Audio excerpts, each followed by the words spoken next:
আল্লাহর জ্ঞানী মানুষরা সমুদ্রের মতো হয়, তাদের ভিতরে অনেক জ্ঞান থাকে, কিন্তু তারপরেও তারা শান্ত থাকে, বিনয়ী থাকে। আর যাদের ভিতরে সম্পদ কম তাদের লাফালাফি বেশি। কথা বুঝতে পারছেন? সাগর এত শক্তিশালী হওয়া সত্ত্বেও আপনি তার সামনে গিয়ে দাঁড়ালে সে আপনার পা ধুয়ে দেয়। আল্লাহ বিনয়ী মানুষ এমনই হয়, অনেক শক্তিশালী হওয়া সত্ত্বেও, সম্পদশালী হওয়া সত্ত্বেও তারা আপনার পা ধুয়ে দিই। অনেক শেখার আছে, অনেক কিছু।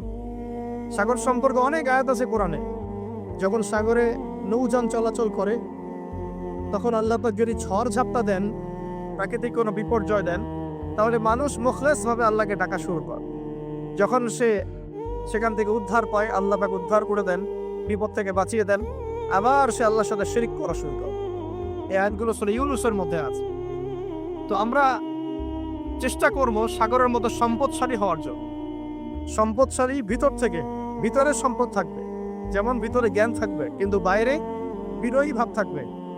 সাগরের মধ্যে পা ধুয়ে দেওয়ার মানসিকতা থাকতে হবে। এবং যখন সে আল্লাহর হুকুমে গর্জন প্রদান করা শুরু করে, তখন কিন্তু সামন পিছন সব ভাসিয়ে নিয়ে চলা।